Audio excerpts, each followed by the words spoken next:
Seminário é o coração da igreja. São Paulo compara a igreja a um corpo, né? Cabeça, tronco, membros. Bem, nesse corpo, esse corpo tem cabeça é Cristo. Tem coração, o coração do seminário. O seminário era completo, né, para nós. Tínhamos diversão, tínhamos oração, tínhamos alegria. Enfim, era um momento muito importante para a nossa vida formativa. O seminário, ele é um espaço de formação, mas como o seminário ele é interno, a gente tinha que criar momentos, né, para que a vida do seminário não se tornasse um tédio. Então parece precisar muito de lazer e de momento de descontração. Quando a gente reúne os amigos para contar as histórias, a gente dá muita risada, desce lágrimas de risada, lágrimas de emoção.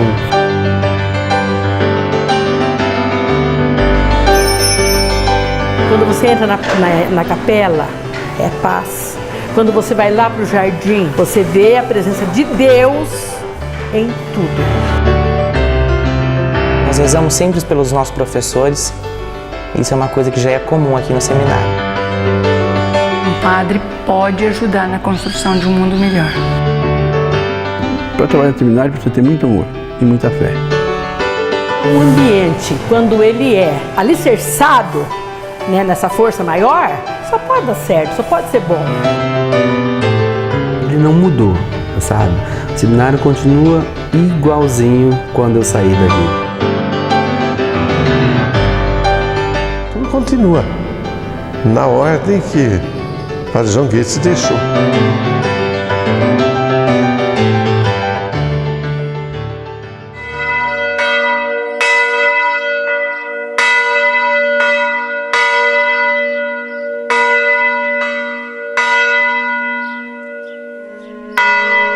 A Diocese de Presidente Prudente foi criada em 1960 e o primeiro bispo foi Dom José de Aquino Pereira, um homem português, mas encarnado na cultura brasileira. Quando foi preparada a abertura da Diocese de Presidente Prudente, aqui tudo era Diocese de Assis e o bispo de Assis que atendia, mas ficando muito difícil e distante para atender tudo isto,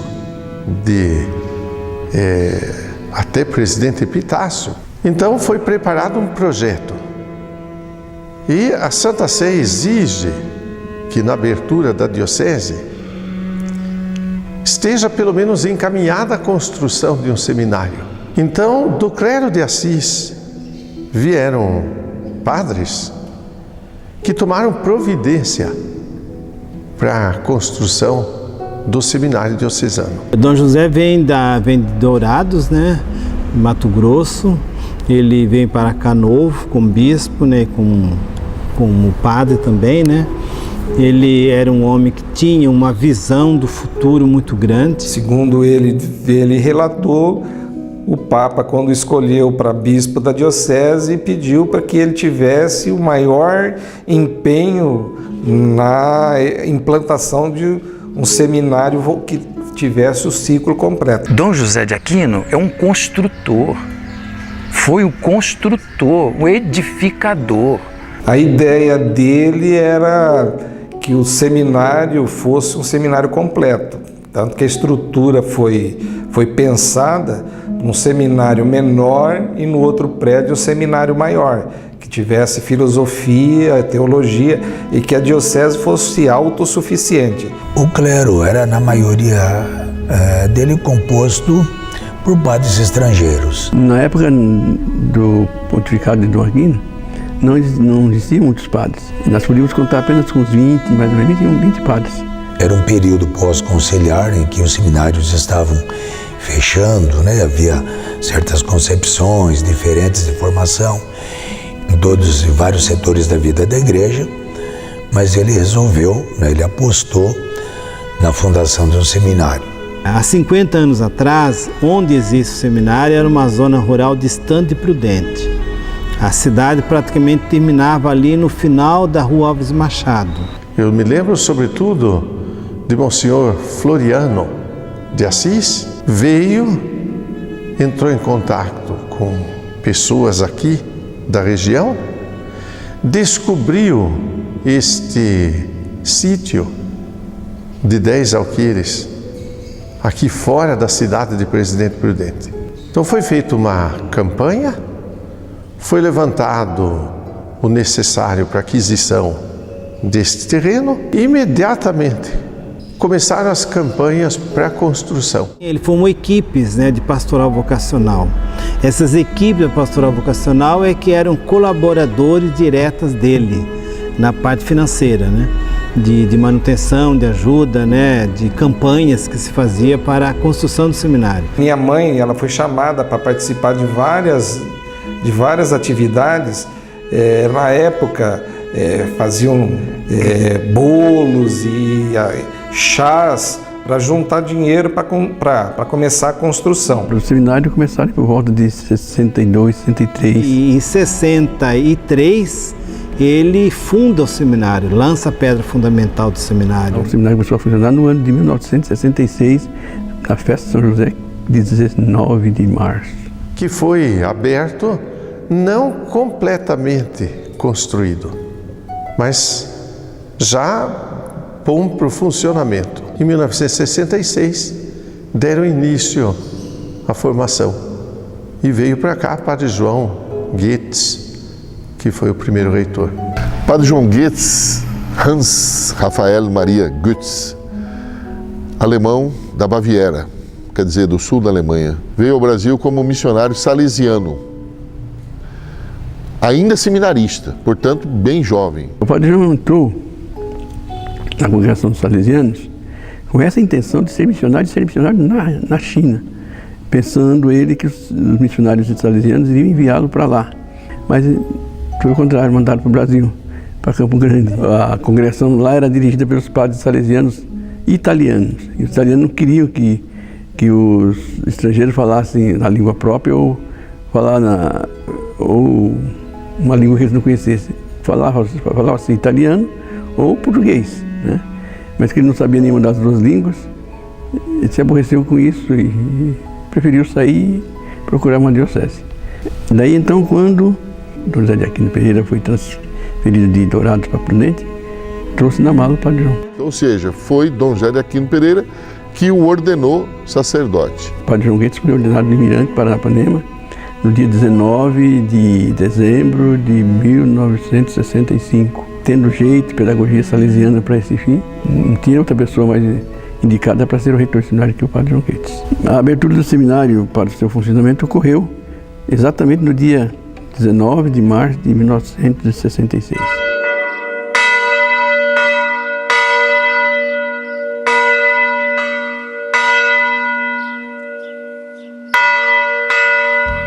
Desde criança eu sempre quis ser padre. E incentivado talvez pela religiosidade da minha família, da minha mãe, que sempre foram pessoas de igreja, então eu cresci dentro do ambiente da igreja. Um dos motivos de eu ter entrado aqui no seminário foi por ter sentido um chamado de Deus na minha vida. Morava na zona rural, não tinha ideia do que era viver aqui. É algo muito diferente da realidade a que eu estava acostumado. Aquela expectativa de saber se ia dar certo, se não ia dar certo, foi muito bem acolhido pelos meus amigos, até porque nós fazemos a semana de experiência, né, em janeiro e voltamos praticamente no final de fevereiro. A Semana dos Novatos tem a invenção do Padre Goetz. Se a gente fizesse um estágio antes, quando viesse para entrar definitivo ao seminário, o impacto seria menor, né? Então, de fato, a Semana dos Novatos se prestava a isso. Foi a primeira semana dos novatos, então foi uma semana de convívio com os novos candidatos e sobre a rotina da casa. O levantar cedo, as orações, a prática de esportes, o estudo, o trabalho na cozinha, na limpeza da casa. Tinha aquele momento de lazer que era muito bom e isso atraía muito a juventude daquele tempo, né? Tinham gincanas, passatempos, orientações sobre os estudos, como seria a disciplina da casa. E à noite, após o jantar, sempre tinha alguma atividade lúdica. Não tinha aula, era mais diversão, algum passeio que a gente saía daqui, ia para alguma represa, porque janeiro é mês de calor, né? Para o Padre João, que era o observador, uma saída como essa permitia a ele observar, né, o comportamento, né, dos vocacionados. É uma forma também de cativar os candidatos, né, para que eles tivessem uma visão do seminário, porque às vezes a ideia que a gente tinha, até hoje, né, infelizmente, que seminário é um lugar que o pessoal só vai lá rezar, se preparar para ser padre, né? Com 11 anos, eu era ainda, embora não pensasse assim naquela época, eu era bem criança. A verdade é que eu senti muito, e aquela primeira semana aqui no seminário, eu passei cada dia chorando, né? Chorando de saudade de casa, achando que eu tinha errado na decisão. E eu, ao longo da semana, eu fui tomando uma decisão. Quando meus pais vierem no domingo, eu já vou estar com as malas prontas para voltar para casa. Eles vieram e eu não fui embora, tenho certeza. Foi a pessoa do Padre João que me segurou. A primeira impressão que eu tive quando eu cheguei aqui é de que eu iria ficar no máximo mais uma semana. Porque era uma rotina rígida que a gente não tinha na casa da gente. Então, já de cara, falava, você vai acordar às 6 horas, aí 6h30 você tem que estar com a tua cama arrumada, a tua toalete feita e você está na capela para a missa. A acolhida na Semana dos Novatos, para a entrada no seminário, foi uma acolhida permeada de muita timidez. Cheguei, fiz a minha inscrição, todos que estavam ali me levaram até o quarto onde eu iria ficar por aquela semana e dali comecei então a me relacionar um pouco com os seminaristas que já estavam e também com aqueles que estavam vindo pela primeira vez como eu. Eu lembro de quando eu vim participar da Semana Vocacional, minha mãe chorava muito. No último dia tem um bate-papo com os candidatos ao seminário.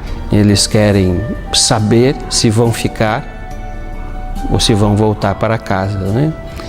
No entanto, é uma conversa muito informal, né? E não depende tanto do reitor, depende deles, e daquilo que eles trouxeram e apresentaram na Semana dos Novatos, né? E com os pais, uma conversa muito agradável, explicando um pouco da realidade do seminário e fazendo com que eles compreendam se de fato o filho está apto para ingressar, para fazer a caminhada vocacional no seminário. A semana não propõe discernir imediatamente quem tem ou não tem vocação. A semana é mais propriamente para ver quem tem condição ou não de viver no seminário, porque a vocação vai ser durante o ano, por muitas atividades e muitas atitudes que possam ir demonstrando e descobrindo em si próprios, porque a vocação também vai ter que ser decisão pessoal. O primeiro critério para que um jovem, um adolescente pudesse entrar no seminário é a intenção de ser padre. Segundo requisito é gostar de estudar, porque a nossa vida, praticamente, nós tínhamos diariamente de 6 a 8 horas de estudos por dia. A característica do Seminário de Prudente era uma convivência familiar.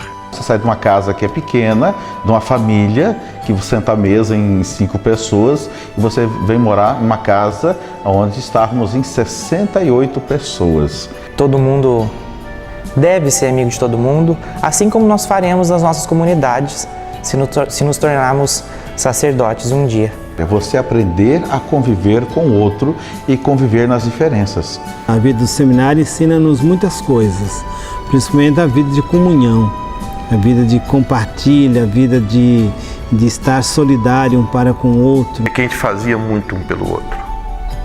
A gente via um amigo mais fraco sem um short, a gente dava um short, a gente dividia. A gente via doente, a gente ia toda hora na cama, se melhorou. E isso eu levo até hoje. Hoje a gente encontra aqueles colegas que passaram 40 anos atrás, E nós nos tratamos como se estivéssemos naquele período. A gente não teve mais amigo como os amigos que a gente formou aqui. Era uma amizade muito pura, né? Muito honesta.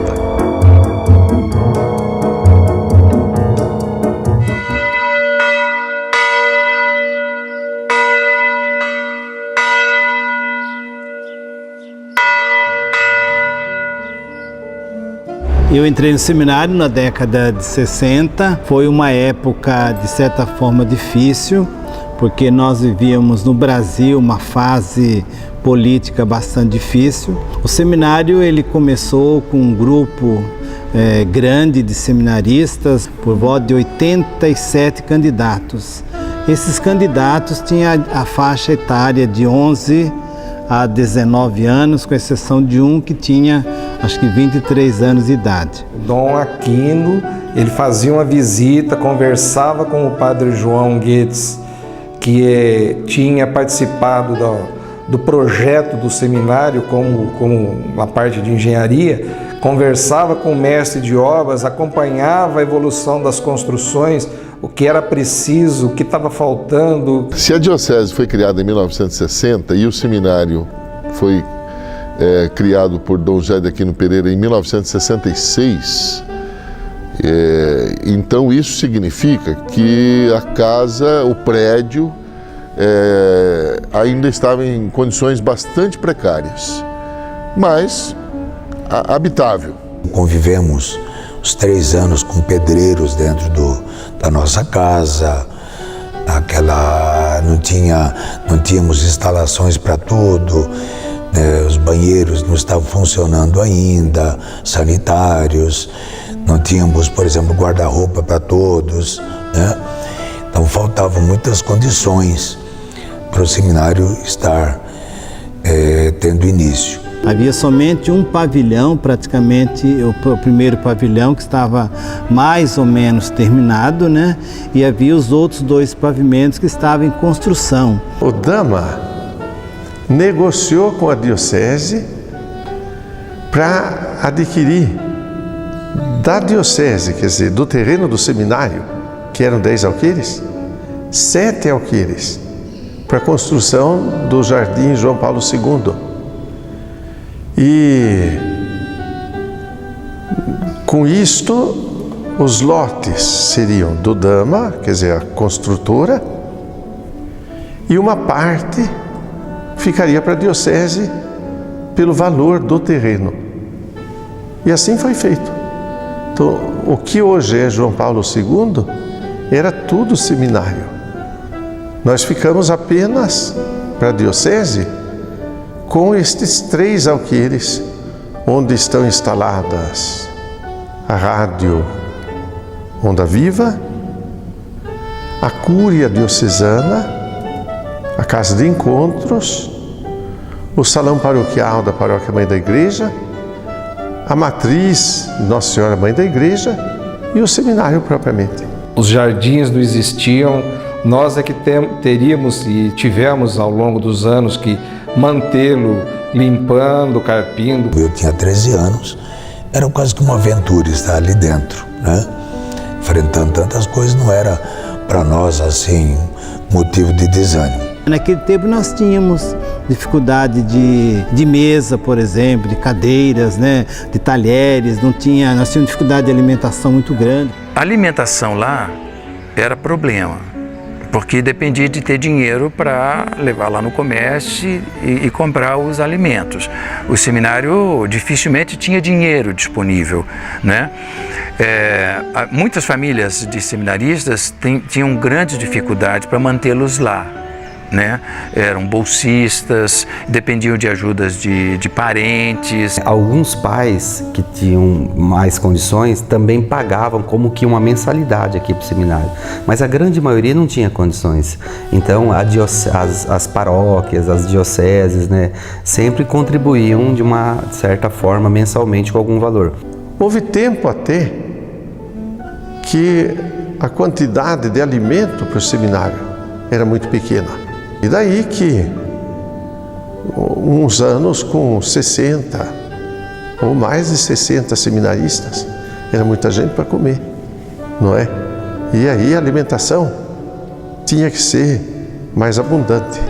Nunca chegou a faltar comida no sentido estrito da palavra, né? Mas a nossa comida era difícil, muito difícil. Naquele tempo havia um programa americano chamado Aliança para o Progresso. Algumas entidades brasileiras recebiam dos Estados Unidos alguns alimentos, por exemplo, trigo, soja, leite, especialmente esses 3 alimentos, né? Sacos enormes assim de papel com um círculo, Aliança para o Progresso, Brasil e Estados Unidos. Então nesses sacos vinha trigo. E como a dificuldade no Brasil era bastante grande, nós recebíamos dos Estados Unidos esses alimentos. Esses alimentos não eram assim de bom sabor, de boa qualidade, e depois a gente usava esses alimentos, por exemplo, o trigo, né? A gente enjoava de comer aquilo. O trigo era cozido junto com arroz, mas sem tempero. Aquilo cheirava mal. Mas no seminário não tinha condições de ter o arroz e feijão normal todos os dias. Chegou um tempo que a mistura escasseou, comíamos alface, né? Alguma verdura. Carne era 5 quilos para 50 pessoas no final de semana, que era carne moída só, não se comia carne. E se a gente comia carne aqui era de festa. E a gente contava com a produção da horta. Mas você já viu menino de querer comer verdura? Não quer, menino quer comer extravagância, isso não tinha. Passamos muito tempo comendo abóbora. Chegou um dia, todo mundo reclamando. Então, domingo, entramos aqui no refeitório, estava bonita a mesa, né? Pastéis à vontade. Fomos comer os pastéis, que era? De abóbora. A gente produzia muita coisa aqui mesmo na horta, né? Mandioca, abóbora, pepino, tomate, verduras, legumes, né? Só que a juventude quer carne, né? Carne sempre faltou, né? Chegou um período que nós não tinha feijão, né? Então passamos uma dificuldade muito grande. E o feijão também que a gente ganhava das paróquias, né? Ele ficava no depósito lá embaixo. Só que quando ele vinha para a mesa, os carunchos já tinham comido melhor. Então o que vinha para a mesa era a casca do feijão e os carunchos dentro. Então nós desenvolvemos um molho de pimenta, né? Até hoje eu sou especialista em pimenta por causa disso. Porque não tinha como comer aquela comida sem molho de pimenta. Era muito ruim. Leite não tinha. Café era uma coisa muito cara. A gente tomava chá de canela, tinha pé de canela aqui, tinha cidreira. Então a gente tomava chá com pão. O pão era feito aqui mesmo. A gente fazia, tinha uma equipe do pão, certo? Então a gente ganhava a farinha e fazia o pão. Amassava a massa e depois ia cilindrar e botava no forno para o outro dia ter pão na mesa. Margarina, por exemplo, era uma novidade. Tinha um lugar que vendia margarina aqui para quem pudesse comprar. E nem todos podiam comprar. E quem comprava dividia com quem estava à mesa. Depois de muitos anos é que a gente começou a ter leite em pó que vinha dos Estados Unidos também. Depois de muitos anos é que as coisas foram melhorando. E o Padre João era capaz de sair por toda parte buscando recurso, não é? Até conseguir, pelo menos o mínimo, para que fosse possível manter os jovens aqui. Ele falou assim, hoje não temos, mas amanhã podemos ter. Se hoje falta, amanhã pode ter. E vamos tentar. E ele, como reitor, tinha passado pelo período pós-guerra, vindo da Alemanha, então ele passou por todas essas dificuldades, então ele sabia bem conduzir tudo isso. Ele foi apelando cada vez mais para os padres, para as paróquias, pedindo que fizessem campanhas de todo tipo, né? Nós também começamos a sair, fazer teatro, né? Apresentação nas paróquias, né? Para arrecadar dinheiro. O Padre João e eu saímos com a Kombi pela zona rural, não é só de Prudente, ali em Prudente, em Pirapó, em Álvares Machado, em Santo Anastácio, em Umas, Regente Feijó e vai por aí afora. A gente ia de porta em porta nos sítios e recebia deles aquilo que eles pudessem oferecer, fosse o que fosse. Um dava um saco de arroz, outro dava um saco de feijão, outro dava meia dúzia de galinha. Você não imagina a figura que era aquele padre alemão, naquele solão no meio do mato, ficava vermelho que nem um pimentão, tentando cercar uma galinha no terreiro para ganhar uma galinha para levar para o seminário. Você imagina a cena, uma coisa dessa? Hã? Desajeitado do jeito que ele era, é porque ele era bom de cabeça, intelectual, bom de mão na pintura, mas era um desastrado na perna para andar. As galinhas passavam por meio das pernas dele, ele não conseguia fazer nada. Então a molecadinha que ia, ou estava lá, ou eu junto, a gente dava um jeito de cercava, e até porquinho a gente levava. Você imagina a Kombi como é que chegava lá na volta, né? Essa era a nossa aventura, para manter aquilo funcionando. Quando o povo ficou sabendo que o seminário passava certas dificuldades, o povo generoso foi recolhendo, fazendo campanha mensalmente, trazia aqui, né, arroz, feijão, café, leite. Todas as paróquias agrícolas mandavam algum tipo de mantimento para o seminário, mas Noite Negra superava tudo, porque assim, se o Padre João dissesse que amanhã não tinha arroz para fazer, ele ia buscar em Noite Negra, que lá eles vão arrumar. Nós tínhamos também uma equipe de senhoras, né, chamada pastoral vocacional, que fazia muito bem esse trabalho e colaborava, ajudava financeiramente o seminário nas horas assim, do mais aperto. A gente tinha um pé logo atrás da cozinha, que era o pé que dava a jaca mais doce. E era proibido pegar a jaca e comer, tinha que trazer no refeitório e repartir, mas quando tinha uma jaca, repartir para 72, a gente menino fazia as contas, não vai dar um baguinho de jaca para cada um. Então, entre aspas, era roubada essa jaca e a gente comia em 4, 5, 6 pessoas. E tinha uma que estava num galho muito difícil de tirar, mas quem subiu era um que chamava João Linguiça, como ele era muito esguio e magrinho, assim, muito alto, a gente falou, ó, você sobe e fica com o corpo para baixo do galho. A hora que você for abraçar a jaca, nós colocamos a enxada aqui embaixo e seguramos o teu corpo. E assim foi feito. Só que a hora que nós seguramos que ele abraçou a jaca, o padre João Guedes chegou atrás e falou, o que vocês estão fazendo? Nós puxamos a enxada e ele caiu com essa jaca. Um outro fator assim, da realidade nossa da época, uma vez entrou ladrões aqui, roubaram todas as nossas roupas da lavanderia. Nós ficamos praticamente com a roupa do corpo. Sabe, e aqui estava no nosso armário.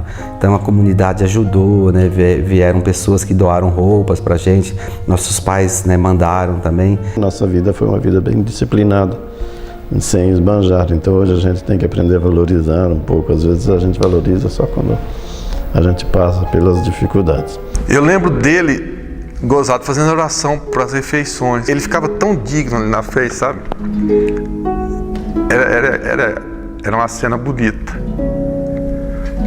Porque às vezes a comida não era legal, mas ele estava digno, sabe? Me marcou isso aí.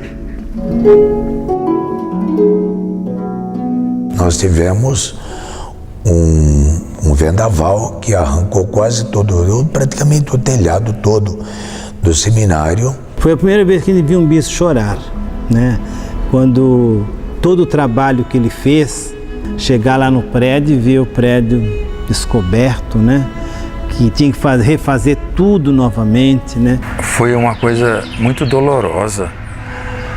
Aquilo estava tudo novinho, recém-construída. Tinha uma parte que nem estava acabada ainda e aquilo voou. Foi em 1967, segundo ano de funcionamento. Todo mundo já estava lá se preparando para dormir, veio a tempestade.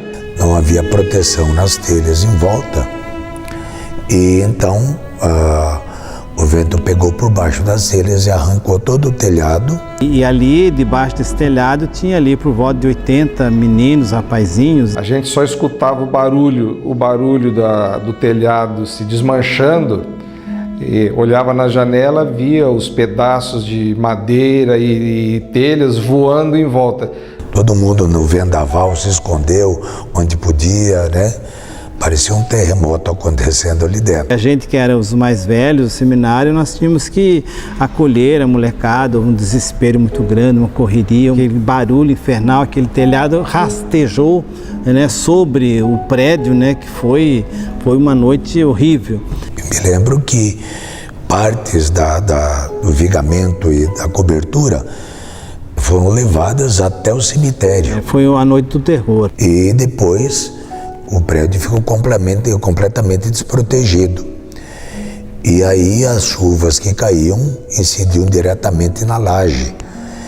E com isso havia problemas de infiltração que nós sofremos até anos mais tarde.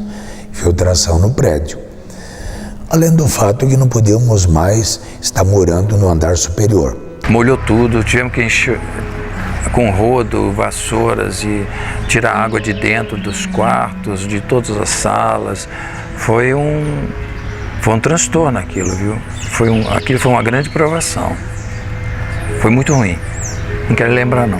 As paróquias fazem uma campanha de compra de telhas. E por fotos a gente também vê, desde o começo, nos alicerces, ele sempre esteve presente e o sonho era ter concluído o seminário, o que não foi possível porque no final do primeiro semestre de 68 ele foi transferido para a Diocese de São José do Rio Preto, mas o grosso das construções já estavam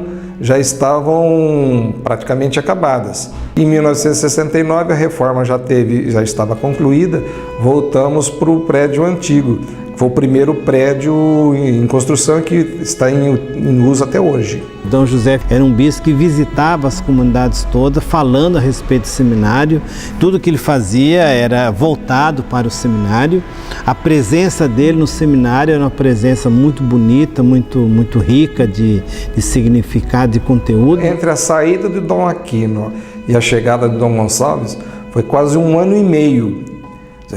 Dom José Gonçalves chegou no final de 69, 70. Uma outra pessoa, uma outra cultura, uma outra forma de ver o mundo, uma outra forma de ver a igreja. Ele foi para comandar uma diocese que tinha sido implantada, estava razoavelmente estruturada e que precisava agora de um investimento na área de pastoral. Quando ele foi nomeado para Prudente, ele era bispo auxiliar do Rio de Janeiro. Ele também era um bispo mais tradicional, mais distante. Que permaneceu aqui, acho que por volta de 6 anos, né? Ele entendeu que a gente precisava de escola. E Prudente não conseguia de jeito nenhum a universidade. Prudente tinha uma escola, uma universidade, que era uma faculdade isolada, que naquela época a gente chamava FAF, que era do Estado. Tinha 3 cursozinhos, Geografia, Matemática e Pedagogia, só. Então, quem quisesse alguma coisa fora isso, tinha que sair de Prudente para estudar. A gente propôs para ele: Dom José, nós precisamos de apoio, porque há uma lacuna imensa aqui na cidade, que é isso. E foi ele que possibilitou que a gente sonhasse em levar para lá ensino superior. O José Gonçalves da Costa não tinha lá grandes amores pelo seminário, né? Ele tinha essa intenção de vender o seminário para uma faculdade, mas a providência providenciou que Dom Antônio Agostinho Marocchi chegou primeiro, antes de acontecer a venda. Ele foi transferido e já existia toda uma tramitação para a venda do seminário. Um dos primeiros atos dele foi escrever ao Ministério, entrar em contato com o Ministério da Educação, retirando o interesse de vender o seminário. Quando Dom Agostinho chegou a Presidente Prudente, transferido de Londrina, ele era bispo auxiliar de Londrina, e ele foi nomeado para Prudente em 1976. Dom Agostinho fez um trabalho de incentivo aos padres para desenvolver um trabalho vocacional, sim, mas sobretudo também de sustentação do seminário, né? Eu fui o primeiro padre ordenado por Dom Antônio Agostinho Marocchi aqui da diocese. Sempre que podia estava conosco, às vezes vinha almoçar ou jantar conosco, tomar café, celebrar uma vez por semana com os seminaristas. De vez em quando dava uma chamadinha de atenção aqui e ali, porque ele era meio crica também, né? Era muito perceptível que Dom Agostinho tinha um apreço enorme, tanto pelos seminaristas quanto pelo seminário. O Dom Agostinho dizia que o seminário era a pupila dos seus olhos. O Dom Agostinho ele era muito rígido, ele vinha de uma formação militar, né? Então a gente tinha medo do Dom Agostinho. O contato de nós, seminaristas, na época com o Dom Agostinho, era toda terça-feira à noite, missa, e após a missa ele explicava o regulamento das atividades do seminário. E ele vinha falar de disciplina.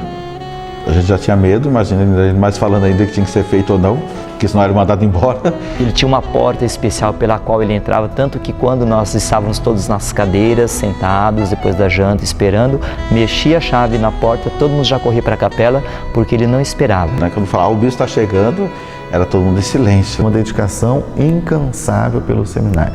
Onde ele ia, ele falava do seminário, falava dos seminaristas, rezava pelas vocações.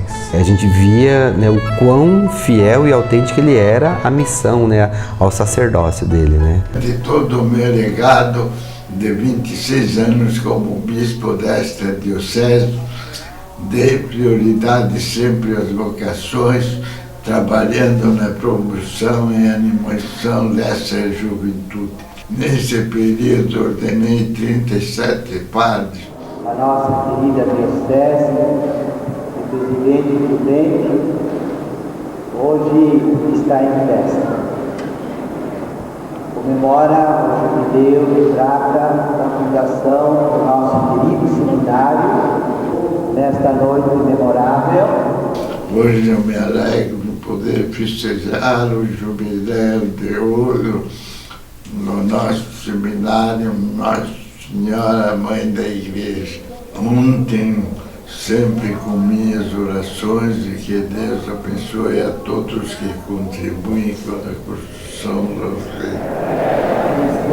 Deus Todo-Poderoso, Pai, Filho e Espírito Santo. Amém.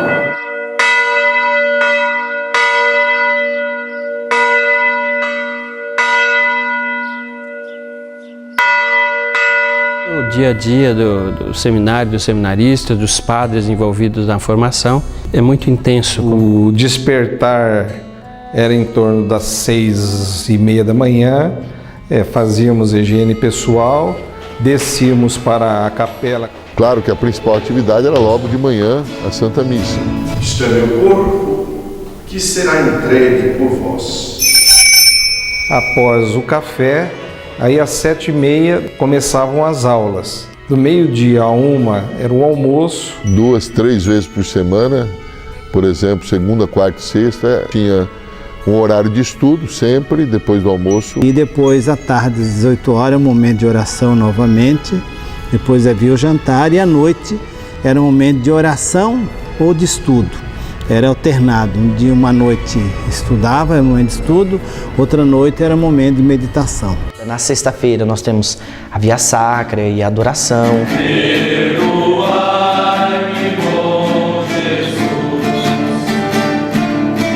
Às 9 nós tínhamos a oração, da noite íamos para a cama. 10 horas todo mundo estava dormindo. Domingo, tradicionalmente, nós tínhamos o almoço e tínhamos o horário de visita das nossas famílias, né? As famílias vinham nos visitar, podia ficar conosco até às 4 da tarde. Ou a gente podia sair com os familiares para almoçar fora, em algum lugar, aqueles que podiam, né? E depois, à noite, nós tínhamos a bênção do Santíssimo Sacramento. Todos os domingos à noite, que não tinha televisão, nós mesmos construímos um palco de madeira, com bastidores, com tudo, com todos os, né, com cortina. Então, nesse palco, começava a noite comunitária. Era uma forma pedagógica dele ocupar o nosso tempo e, ao mesmo tempo, passar cultura, passar informação para a gente. Na minha classe tinha o Cláudio, que era músico, tinha o Agenor Vieira, que era inventor, que ajudava a produzir peças teatrais. Construímos um palco maravilhoso na última sala do corredor lá. Havia um Grêmio Literário, Manuel Bandeira. E juntava todo mundo, fazia uma grande roda 60, 70 pessoas ali, e ali aconteciam as coisas mais engraçadas para a época. Você, às vezes, preparava ao longo de um mês inteiro com música, teatro, enfim, né? Tudo aquilo que era proposto para a gente. As peças eram escolhidas em comum acordo com o padre João Goetz.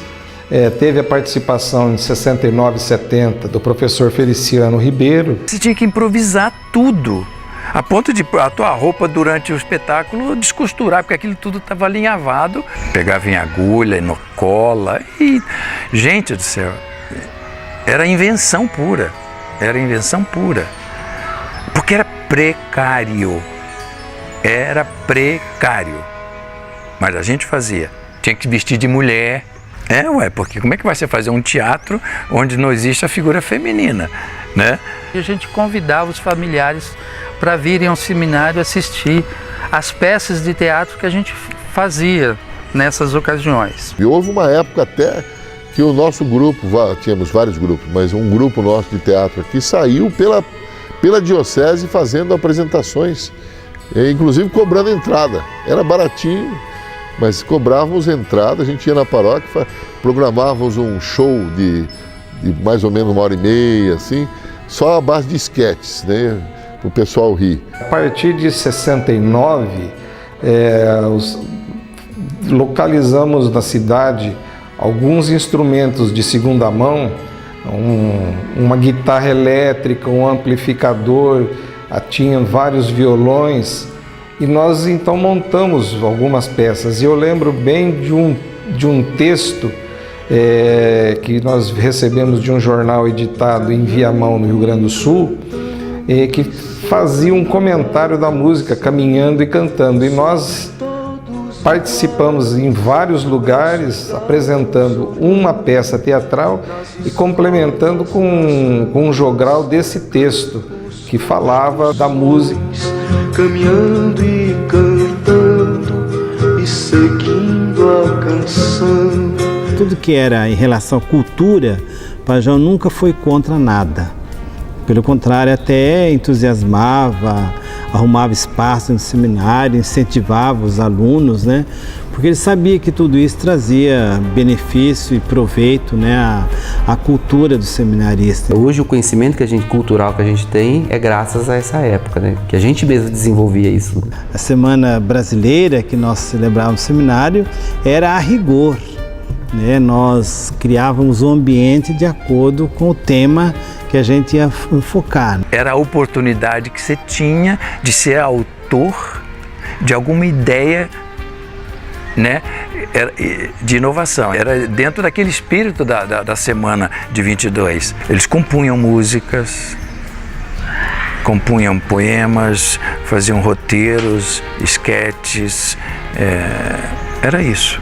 Eu acho que isso ajudava primeiramente a motivar a leitura. E a biblioteca nossa era relativamente boa, né, grande nesse período. Lembro que a gente lia coleções inteiras, né, de livros. E alguns livros que o Padre João trazia de fora também, né, que já eram traduzidos para o português. Até hoje eu tenho o hábito de ler porque aqui a gente lia muito. Nós não tínhamos televisão, né? Não havia televisão. Só tinha um rádio grande, antigo, que a gente ouvia. Tá? Tinha um funcionário do seminário que morava numa casa ao lado, ele tinha televisão. Então, às vezes, à noite, a gente ia lá fazer aquela famosa rádio vizinha. Ficava lá durante um período entre 8 e 9 horas, estava passando uma novela chamada Beto Rockefeller. Então a gente ficava lá, do lado de fora, na janela lá, olhando uma televisãozinha de branco e preto, ficava lá, nossa, que era uma novidade a televisão nos anos 60. Nunca foi coisa nenhuma. E agora que você chega pra mim e me diz isso? Bom, mas eu não sabia, né, Beto? Trabalhei como cineiro durante 3 anos praticamente. Eu fiquei como cineiro, que era o que dava os sinais, onde encerrava uma atividade e já começava outra. Numa das aulas que a gente estava tendo, e que com o próprio Padre João mesmo, né? E a aula se tornou bastante interessante no final, e o Padre João foi explicando algumas coisas para nós, né? Era uma aula de matemática que depois ele começou a falar sobre outras coisas, bastante interessante, né? E aí, no final, né, nós ficamos assim, paralisados ouvindo ele falar, E aí depois ele parou um pouquinho, olhou no relógio e falou: Hildo, você não vai bater o sinal? Já tinha passado 5 minutos, né? Nem ele mesmo tinha percebido, né? Essa tradição do sino aqui é antiguíssima, desde o início do seminário. O sino dá toda a organização aqui pra gente, né? Nossos horários são bem extensos, bem corridos também, né? Todos os dias, de segunda a sexta, toca o sino e a gente inicia os trabalhos.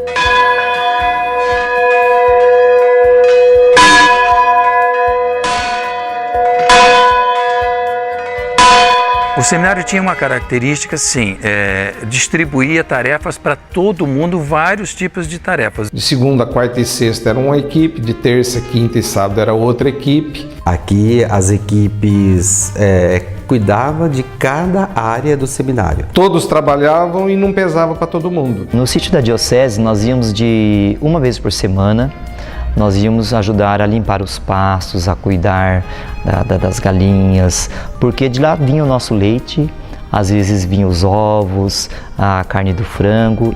Os maiores, normalmente, que desempenhavam o trabalho braçal, que dependia de mais força. Não tinha gás, a alimentação toda era feita, cozida a lenha, fogão de lenha.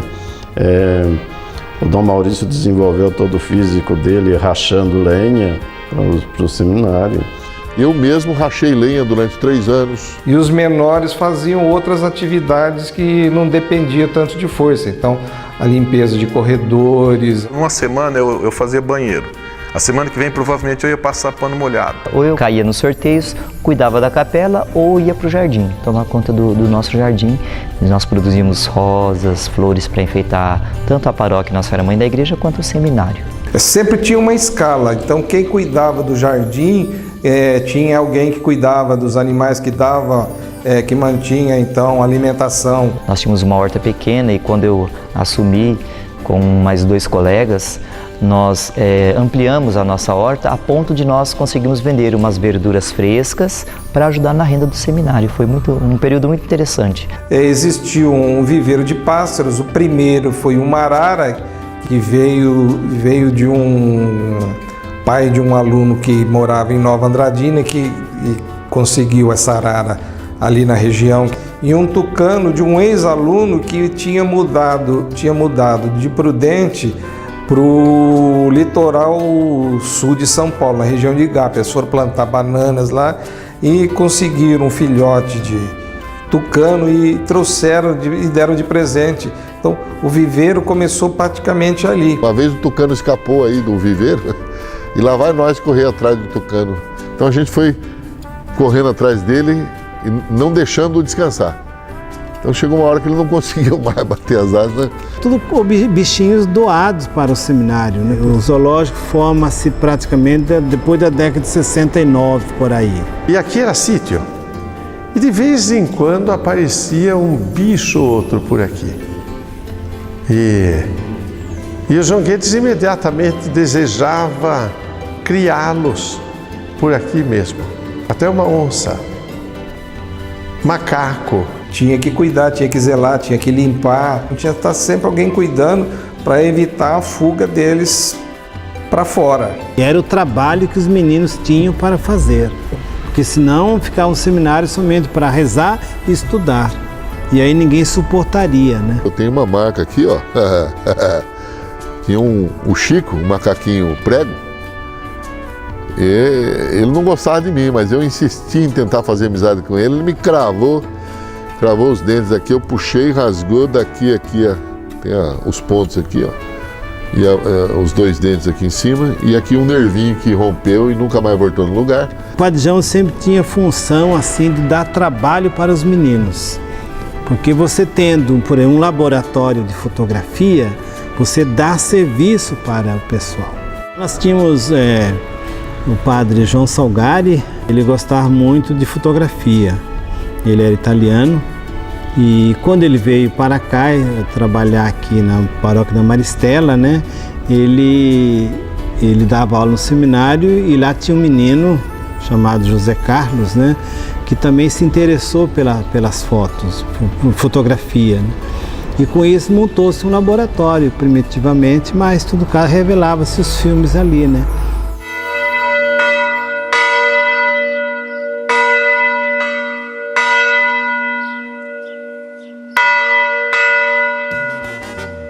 O seminário fazia eventos, realizações o ano inteiro, porque isso fazia parte da produção cultural das nossas atividades com eles. Uma coisa que eu me recordo bem que o Monsenhor Espírito prezava como uma atividade era a festa de criação do seminário, 19 de março, dia de São José.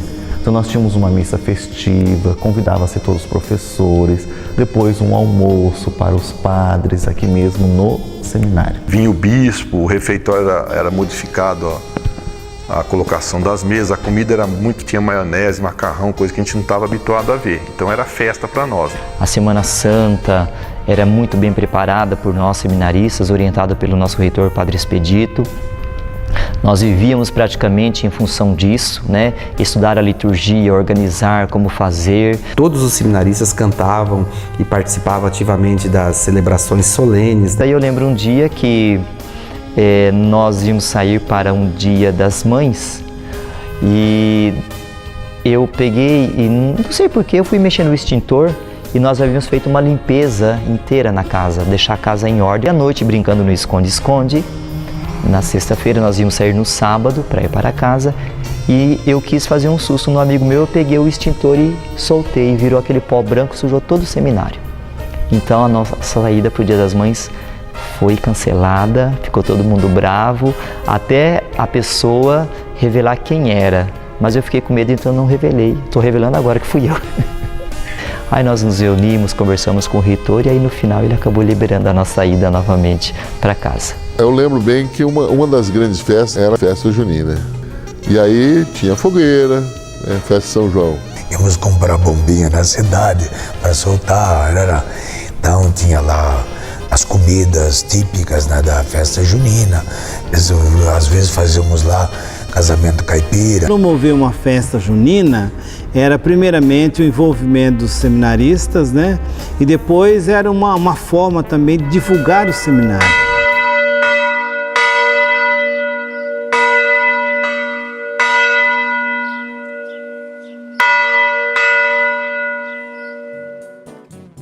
Toda quarta-feira e todo final de semana sempre havia esporte.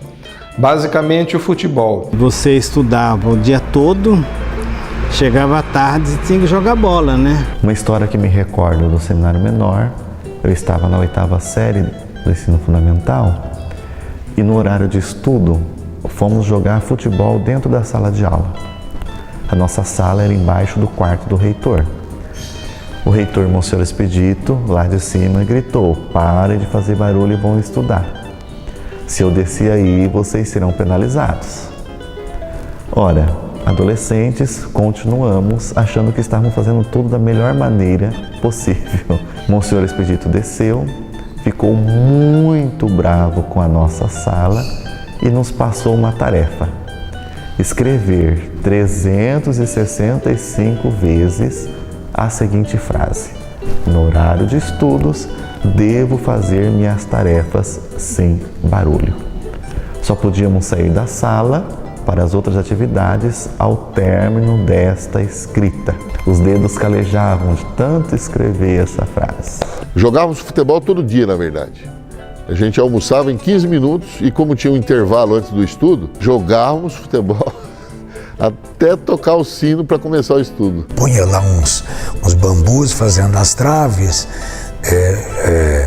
no pasto lá, então a gente brincava, né?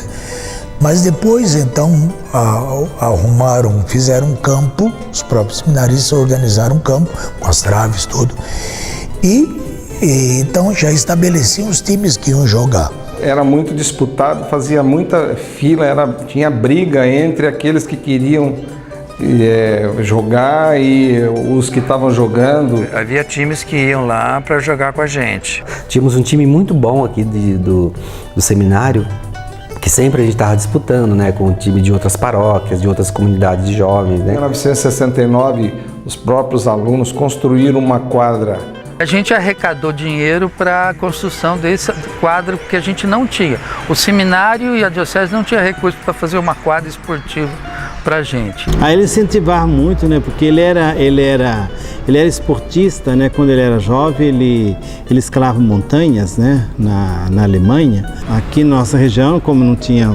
temos monte, nem montanha, claro, né?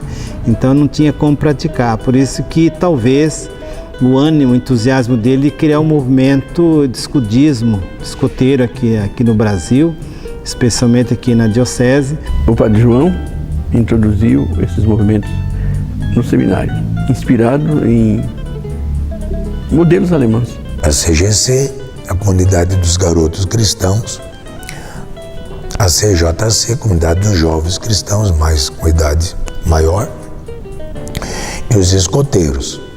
Então funcionavam esses três grupos. CGC e CJC eram mais de caráter mais espiritual mesmo, né?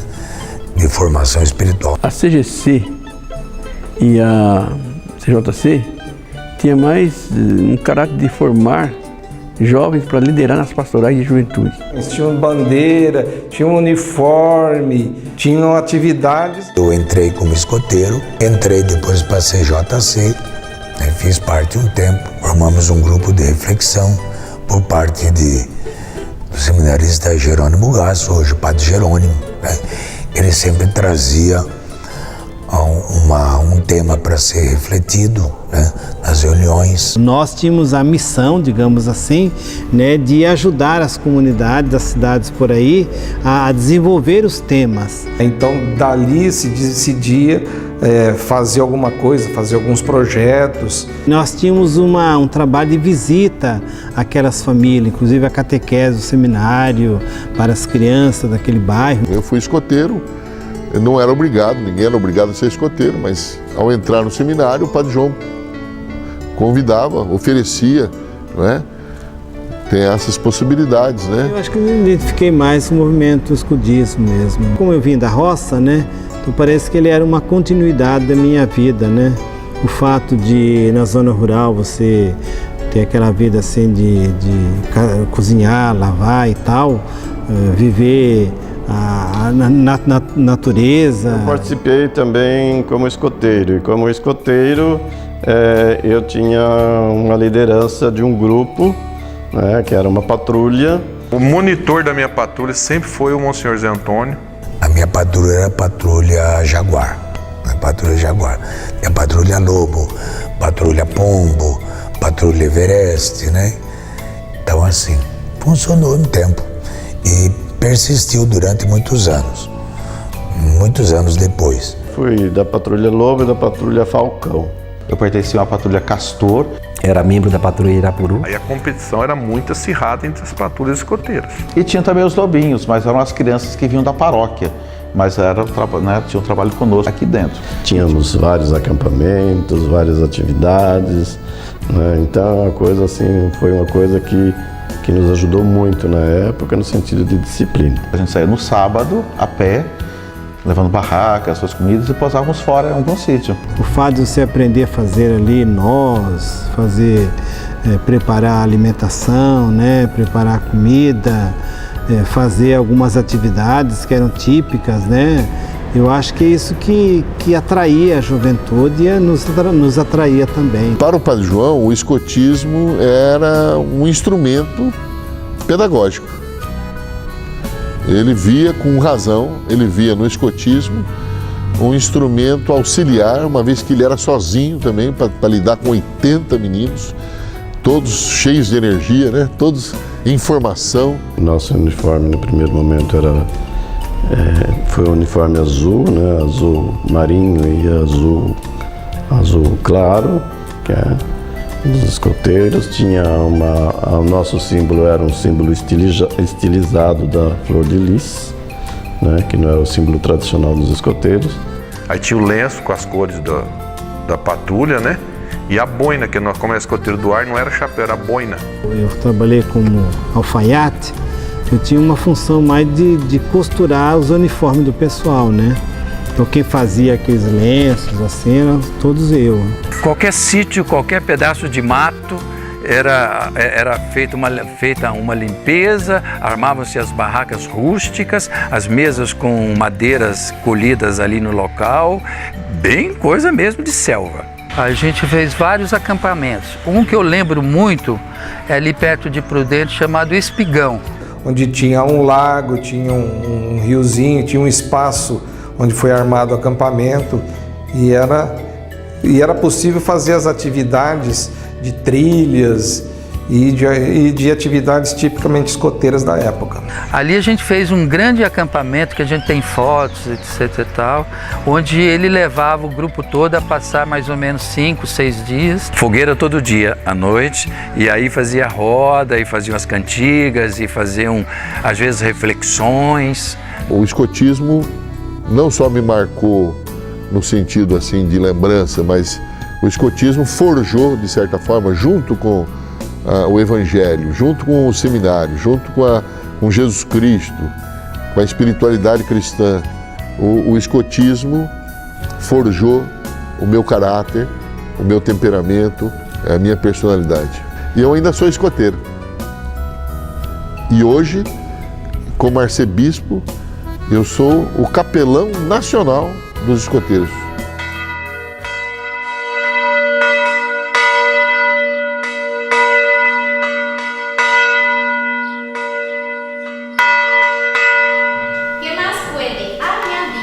Aqui, a escola do seminário é reconhecida pelo MEC somente o ensino médio, o ensino fundamental não. No início das atividades do seminário, os meninos iam para lá muito novinhos, logo após o primário, com 11 anos, com 12 anos. Então eles tinham uma dependência da gente, como se a gente fosse a mãe. Os primeiros ensinamentos, como se comportar numa sala de aula. Com o passar do tempo, foi-se chegando à conclusão que não era uma idade adequada para internar, a ponto de irem para lá só após a conclusão do fundamental e já no começo do ensino médio. Quando a quinta série foi fechada no seminário e os meninos passaram a estudar na Maria Luísa Bastos, foi feita uma adequação aos horários. Então, os meninos saíam um pouquinho mais cedo da oração da manhã, tomavam o seu café e eles iam para a escola. A gente fazia a complementação do ensino religioso e de outras disciplinas que a formação julgava necessário, como línguas, latim, grego, espanhol. As pessoas, às vezes, têm uma ideia a respeito do seminário e podem se decepcionar muito vindo para cá. Pois fala-se de seminário, pensa-se no ambiente de mosteiro, onde tudo é oração e muito silêncio e muito recolhimento. E o seminário é escola antes de tudo. Em 1968 houve um problema sério com alguns professores por causa do ambiente político e eles acabaram sendo dispensados ou saindo da cidade. Então no começo de 69 havia uma necessidade urgente de se conseguir alguns professores. E eu mesmo, por exemplo, quando cheguei no colegial, o Padre João me chamou e falou: você não poderia lecionar no ginásio? Falei: posso, estou à disposição. Depois do decorrer do ano, o Padre João então conseguiu então professores que se dispuseram então a partir de 1970 a ministrar aulas como voluntários e daí foram por muito tempo. O seminário era um curso interno, portanto funcionava como se fosse uma escola, e era tão boa a escola que as outras oficiais públicas ou particulares reconheciam o nosso diploma. O Padre João cuidava desde a grade curricular, cuidava de correr atrás de professor para cada disciplina. O que aqui marca muito, o único seminário no Brasil é com professores que dão aula aqui de boa vontade. É uma atividade que vem desde 50 anos. É uma das belezas do seminário diocesano, é esse trabalho voluntário dos professores e professoras. Mas foi um trabalho que o primeiro bispo conseguiu de alguns professores no início, que perdurou depois. Nós convidamos os professores para ensinarem aqui, à medida que surge a necessidade. O corpo docente do seminário é como de qualquer outra escola municipal. São pessoas experientes, né, no magistério, e a grade curricular é a de todas as escolas estaduais. Faltava um professor de língua portuguesa. O reitor naquela época era o padre João Guedes. Ele se dirigiu à delegacia de ensino e procurou por lá se alguém tivesse conhecimento de um professor que fosse católico, que tivesse disponível. Mas assim que eu falei que eu aceitava, ele me agradeceu, levantou-se, deu-me um abraço e falou: tomara que você seja feliz lá. E realmente eu sou muito feliz aqui. A função voluntária dos professores está ligado muito a uma questão de fé, de desejo de contribuir para o bem da nossa sociedade. Pois todos sabem que formar um sacerdote acaba influindo na vida da sociedade inteira, porque os padres vão trabalhar com as comunidades e vão levar muito do que aprenderam aqui. A velocidade aumentou, o tempo de viagem não podia ter aumentado. Então a gente tinha muito respeito pelos professores e a gente realmente procurava aprender. E eles procuravam ensinar da melhor forma possível. Cada professor chega com o seu compromisso, a sua responsabilidade de desenvolver bem o trabalho juntamente com eles. Para começar, nós não tínhamos lista de chamada dentro da classe, porque é obrigação todos estarem em aula. E havia um respeito muito grande pela pessoa do professor, até porque ele estava ali doando o trabalho dele para nós, e nós entendíamos isso. O relacionamento com o seminarista é muito bom, porque eles são respeitosos, eles são educados. A gente via neles assim, o interesse verdadeiro, o amor, a boa vontade, né?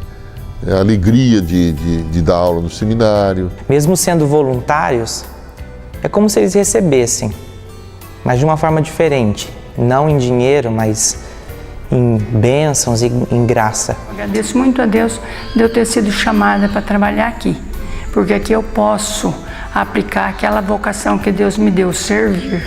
Além de nós ensinarmos, a gente também tem muito a aprender aqui no seminário. Pelo tempo, pela qualidade de serviço, todos eles eram ótimos, mas por causa do tempo que passaram no seminário, vale a pena citar alguns. O Feliciano Ribeiro, que inclusive acabou morando alguns anos lá, deu aula de português, deu aula de latim, de grego. Eu comecei a lecionar no seminário em 1967, mas o padre João, em 68 mais ou menos, falou: por que você não vem morar aqui comigo? Eu estou sozinho aqui, né? E aí você pode dedicar um pouco mais e não ter que ficar toda hora indo para a cidade e voltando. Aí no meio do ano ele acabou vindo morar no seminário e junto com ele veio o pai dele, que foi trabalhar cuidando da horta. Quando eu fui para Presidente Prudente, eu fui morar na Santa Casa de Misericórdia, onde a irmã Laje era a superiora, que tomava conta. E lá nós fizemos um trabalho de produção de alimentos vivos para os internados na Santa Casa. Quando eu fui para o seminário a convite do Padre João, o seminário não tinha produção de nada. Então nós pegamos a mesma receita que fizemos na Santa Casa e transportamos para o seminário para a produção de alimentos vivos. Foi quando eu fui atrás do meu pai e pedi que ele fosse para lá, porque ele era um agricultor profissional.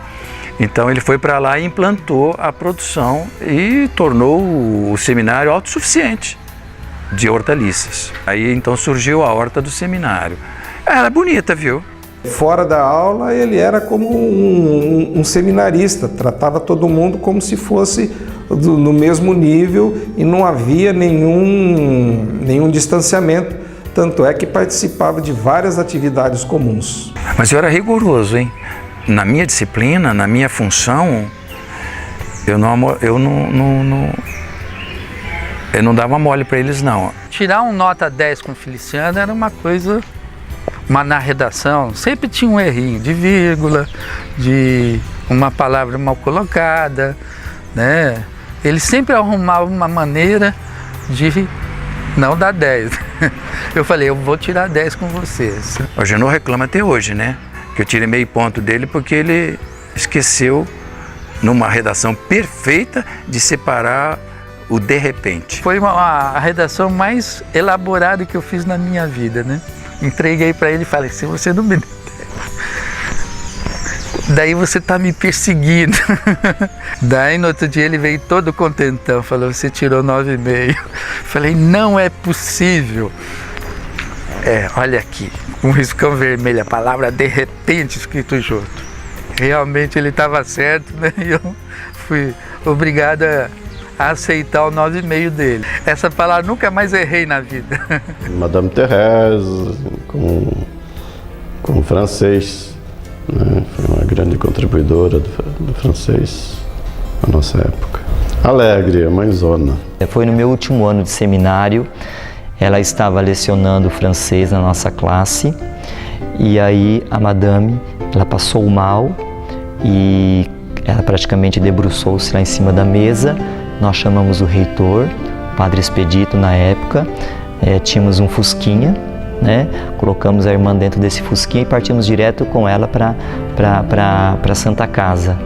E lá a madame, ela não resistiu e veio a falecer. Nós ficamos todo mundo assim, assustados, ficamos perdidos, né? Houve uma comoção muito grande, nós chorávamos, rezávamos, né? Praticamente a maioria do seminário todo, nós fomos para a capela rezar pela madame, pedindo a Deus por ela. A madame Thérèse, ela amava o seminário, ela amava lecionar para nós e ela morreu praticamente fazendo aquilo que ela gostava.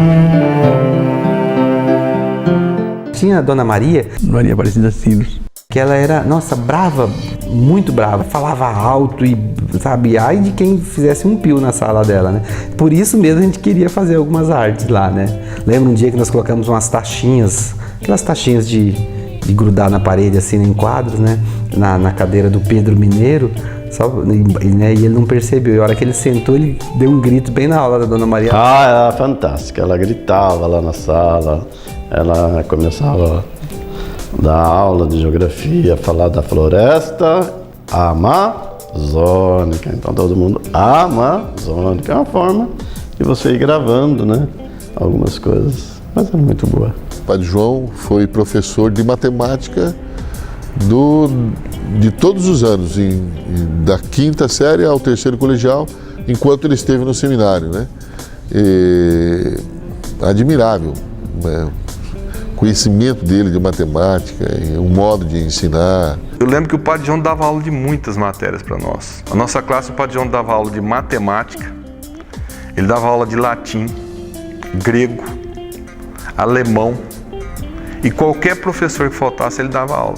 A gente tem um carinho muito grande pela professora Cândida também. Ainda hoje temos duas que continuam. A professora Nésia, que era professora de física, e a professora Wanda, que era a nossa professora de português. Que na sua dureza fazia com que os alunos pudessem aprender e muito a língua portuguesa, de modo particular a gramática. Eu tenho muitos que foram meus alunos e que falam hoje, ei, dona Wanda, eu detestava a senhora, porque a senhora é isso, aquilo e aquilo, mas o pouquinho de gramática que eu sei, eu aprendi com a senhora. Houve uma época que nós éramos vinculados à Diocese de Campo Grande, então vinham alunos de Campo Grande fazer seminário. Eu fui professora de um índio. Nossa, aquilo para mim era muito esquisito. Ele tinha um extensor aqui e tinha 2 no ouvido. E no começo que ele veio, ele se portava mais como um índio, né? Daí ele ficou, acho que 2 anos aqui no seminário. Aí quando ele foi embora, eu fiquei triste, porque eu pensei, Jesus, podia ser mais um para ir catequizar, evangelizar lá para aqueles lados, tão carente. Nós temos vários professores que até hoje nós não esquecemos, que conseguimos ter essa amizade com aquilo que eles faziam, que não era só dar aula. Os professores cuidam e cuidavam da formação dos seminaristas como cuidam da família deles, né? E com o mesmo interesse e esperança que se tornassem sacerdotes e servissem nas comunidades. Futuramente eles serão novos formadores de de pessoas, construindo novos seres humanos, transformando-as assim como bons cidadãos, né? O nosso curso aqui era considerado clássico, ou seja, o eixo central do curso do seminário menor eram as línguas. As freiras beneditinas, elas, por causa da boa formação, elas também se candidataram a lecionar aqui no seminário. Das irmãs religiosas que lecionaram no seminário, podemos citar aqui o nome de duas. A primeira, a irmã Elfrida, que deu aula de latim durante uns 30 anos no seminário. E a irmã Teófora, que ela deu aula de língua grega no seminário, um período equivalente a 8 anos. A irmã Elfrida é um marco na história do seminário, né? Não tem como não falar daquela freirinha pequenininha, mas com um coração grande. Morreu praticamente lecionando latim, né? Não deixando o seminário, não desamparando os nossos seminaristas com a sua oração e, acima de tudo, com o seu trabalho, com a sua doação. Todos os alunos gostavam muito dela. Ela era dura, cobrava bastante. Ao mesmo tempo, uma mãe. Os seus passos lentos pelos corredores e seu aperto de mão firme, ela sempre firme. Ela costumava dar provas na lousa, na frente de todo mundo. Pedia para que o aluno pudesse levantar, fosse até a lousa e escrevesse uma frase em latim ou traduzisse uma frase para o português que ela tinha escrito em latim. E numa dessas avaliações, eu me confundi completamente, traduzi tudo errado.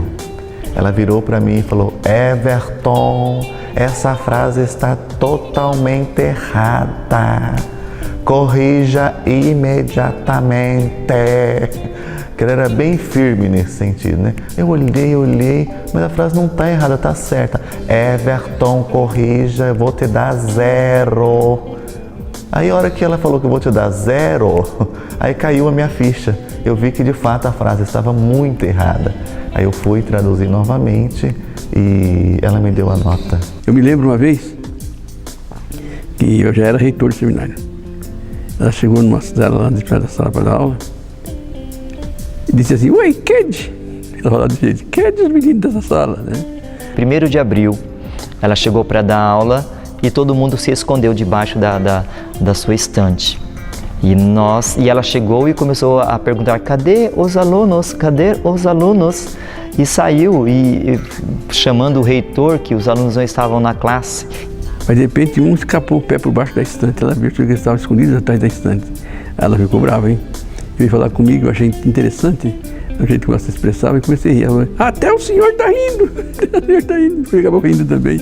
E aí nós levantamos e começamos a dar risada, né? Aí falamos para a irmã: 1º de abril, tal. Aí ela levou na brincadeira, se divertiu conosco, mas imperava assim: 0 para todo mundo, né? Era a forma com que ela às vezes chamava a nossa atenção. Gostava de dar 0, mas só de brincadeira. As irmãs passaram pelo seminário, marcaram lá positivamente um tempo de honestidade, santidade, sinceridade, serviço, perseverança, essas coisas boas. E elas tinham muito amor e muita paciência. E davam testemunho também de vida religiosa, de espiritualidade, de fé.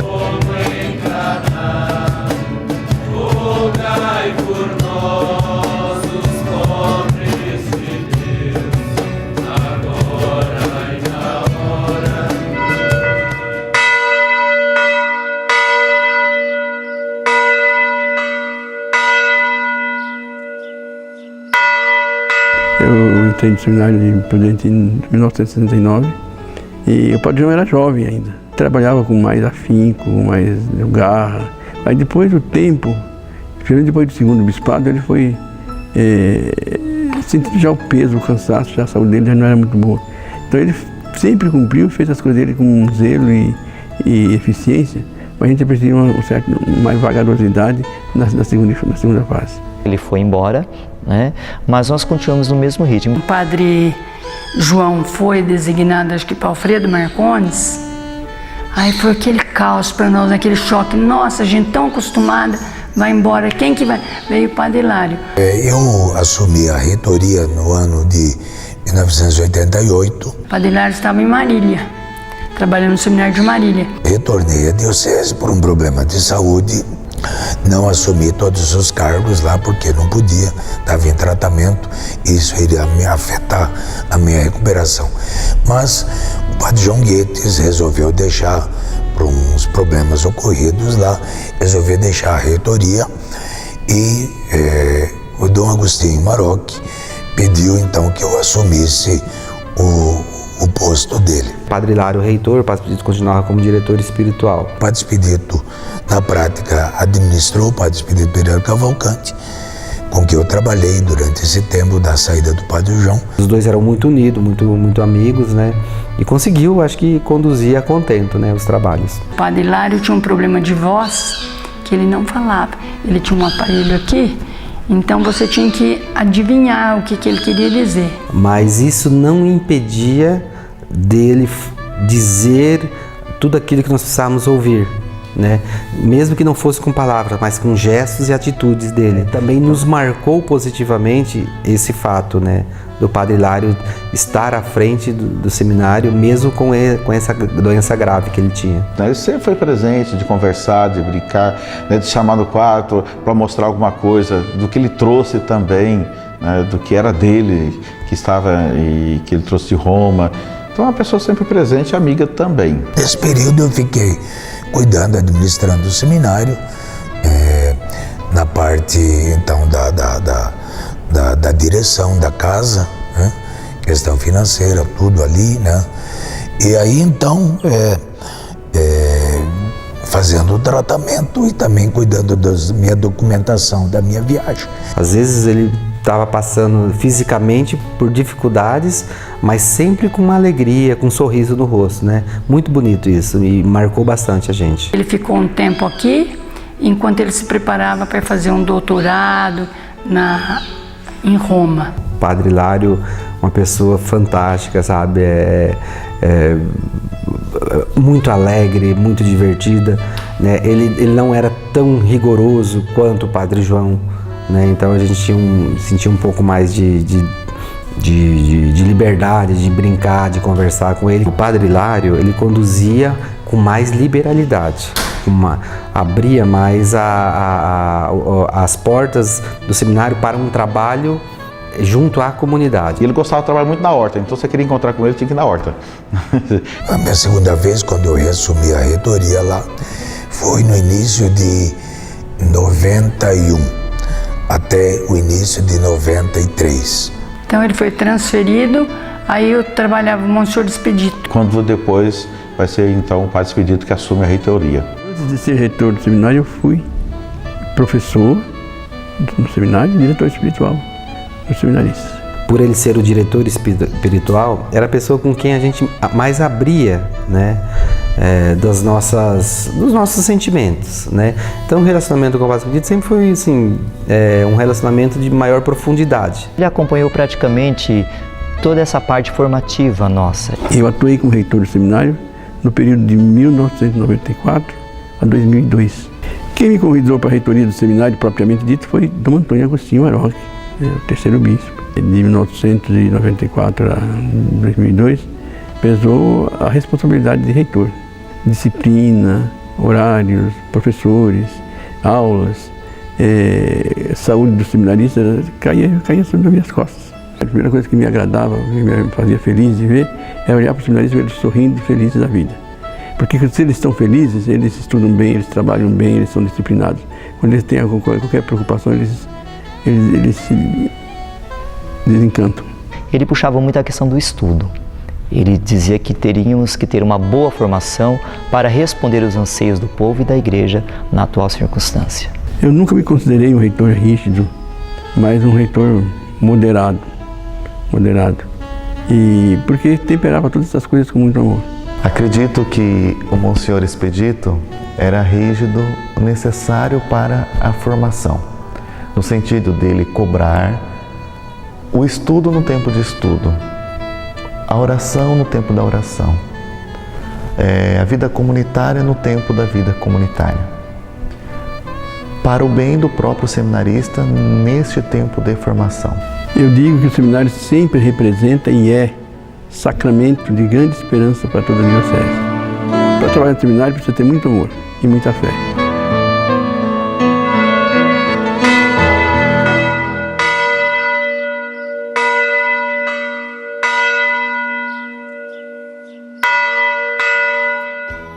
Quando a gente fala de seminário, a gente tem que olhar assim, o que é feito?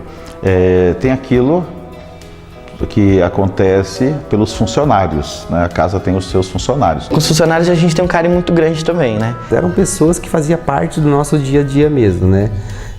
Em alguns momentos confidentes, nos ajudar, principalmente quando a gente estava com saudade de casa, né? As funcionárias dizem que são nossas mães, porque elas cuidam de nós como se fossem. Nós tínhamos a Lourdes, que era lavadeira, tínhamos a Maria, que era uma irmã religiosa e depois continuou trabalhando lá também como cozinheira e copeira, e tínhamos a Sueli, que depois ela era noviça, permaneceu no seminário. Lá embaixo tinha um senhor que eu não me lembro o nome, que cuidava do porco, cuidava da parte delicada da horta, né? Eu estava sem serviço, entendeu? E o filho meu estudava aqui. E então ele falou, pai, está precisando de um caseiro, né? E eu vim aqui, aí conversamos com o Padre João, que era o meu patrão, né? Aí ele falou, José, eu vou reformar a casa e depois você muda para cá. E tudo que você produzir aqui, você tem, né? Então, já na segunda-feira, eu vim para cá e já foi tirar leite, né?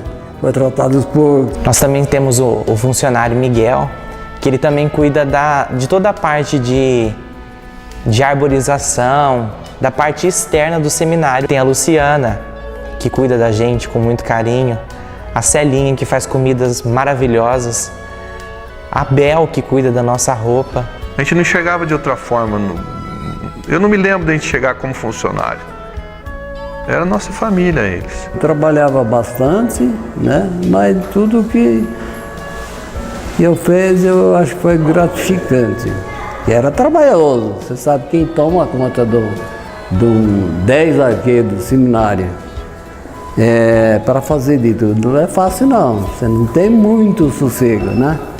A gente considera muito eles e eles consideram demais a gente, com um respeito muito grande. Mas nós temos muita relação de amizade, nós somos muitos amigos uns dos outros. Tomou leite com manga, tentando se matar? Coitadinho! Padre Miguel Cavino, vou passar. A Dona Rosa, que faz parte da história do seminário, né? Já não tem como nem tirar a Dona Rosa de lá de dentro. A Dona Rosa é uma pessoa um pouco tímida. Uma funcionária bastante antiga do seminário. E quando eu cheguei, já estava estabelecida, residia no seminário. É uma pessoa querida por todos os sacerdotes da diocese. Dona Rosa é a nossa avó. A avó sempre ajudava a gente, a avó fritava um ovo para comer com pão, a avó às vezes puxava a orelha.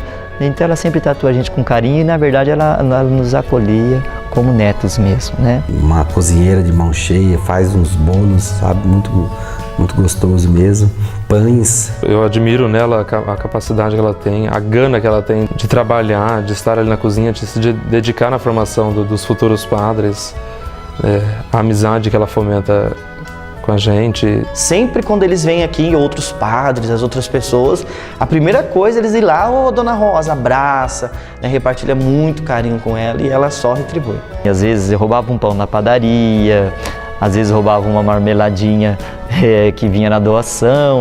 Ela via, mas ela fazia que não via e deixava passar, né? Mas a avó era especial para nós, ainda é, graças a Deus.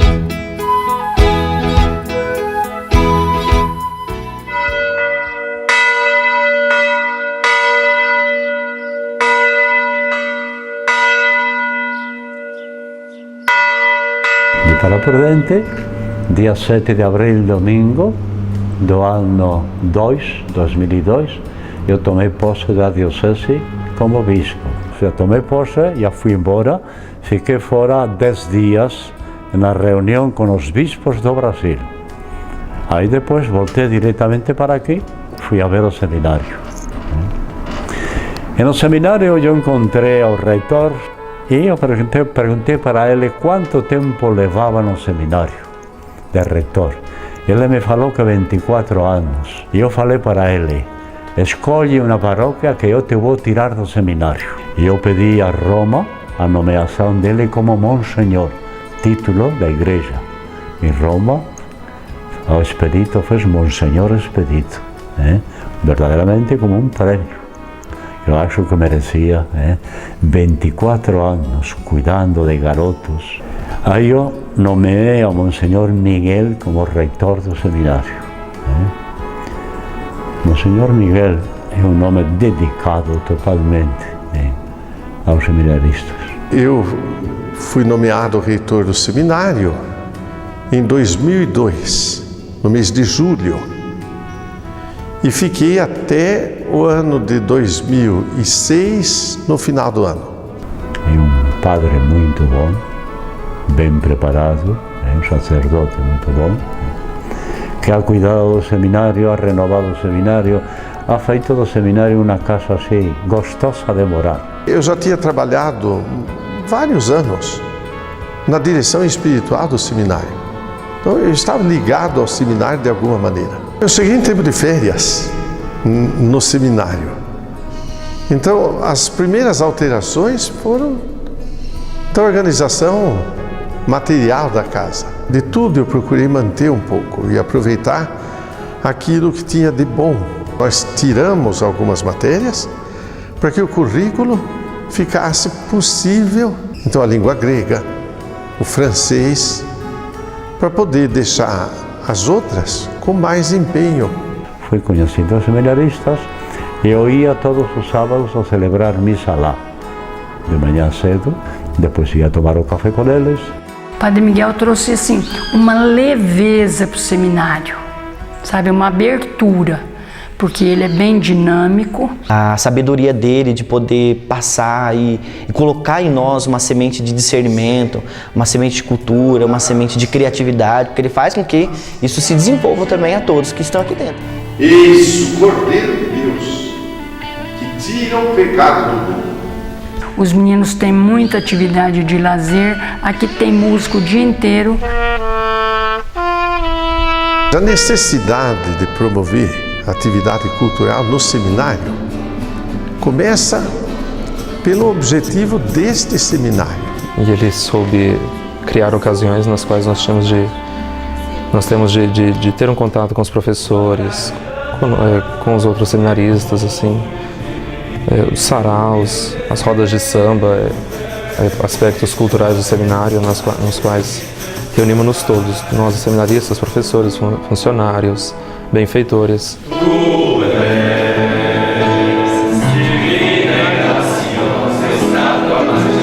Aqui é outra formação.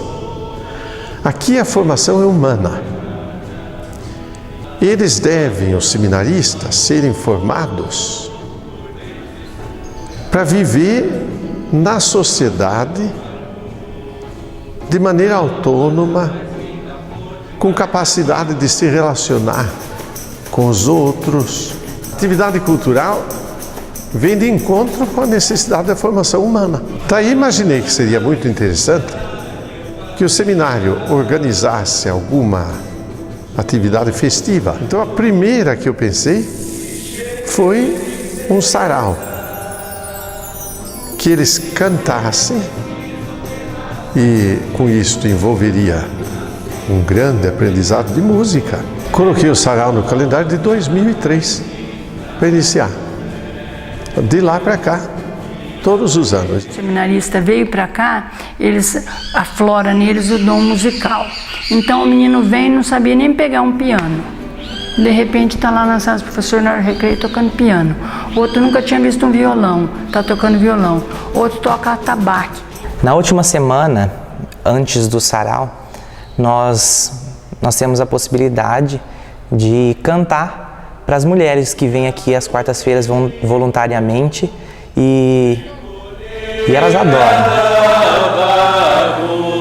É muito bom esse encontro de seminaristas, funcionários e voluntários. A gente faz do ensaio uma brincadeira, uma diversão. Nós cantamos para essas funcionárias e voluntárias com o objetivo de agradecer tudo que elas fizeram por nós o ano todo. E a gente fica muito agradecido porque eles já vêm com a música ensaiada, né? Então a gente tem como se fosse uma homenagem que os meninos fizessem para nós, o que acontece sempre, né? E a gente assim fica muito contente Quando o trabalho é realizado assim, quem que não fica, né? A segunda festa que introduzimos foi no final do ano, para celebrar o Dia dos Professores. Então, de novo, uma atividade musical, de novo envolvendo professores e comunidade. A missa afro foi introduzida pelo Monsenhor Miguel assim que ele chegou. Promover o encontro de duas culturas e superar qualquer indício de preconceito e discriminação. Isso é uma função da formação humana de todas as pessoas, do seminário também. A missa afro, também como sarau, é realizada aqui nesse corredor. Ele fica vazio, todos os móveis saem e tudo fica limpo para que nós preparemos a missa afro, tanto quanto o sarau. É uma festa que pra gente movimenta todo o seminário, movimenta todos os professores, movimenta todos os funcionários e pessoas que vêm nos ajudar também. A missa é romana. Unicamente nas músicas acrescentamos ritmo.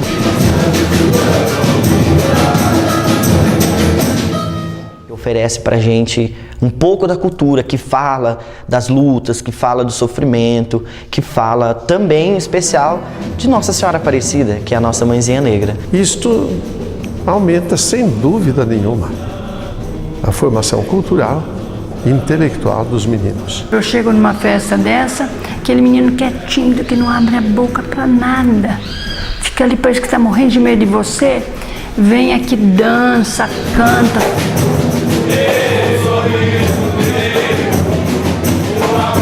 Gente do céu, como Deus é perfeito.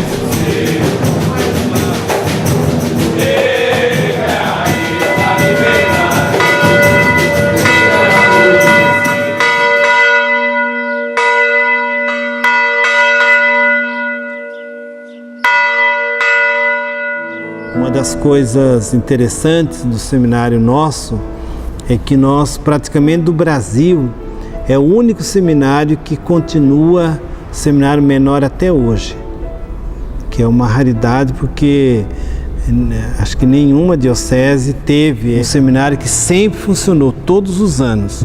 Com todas as crises que nós tivemos, o seminário sempre esteve presente, atuante e vivo e presente na diocese. Primeiro que me foi proposto que um reitor não deveria continuar além de 5 anos.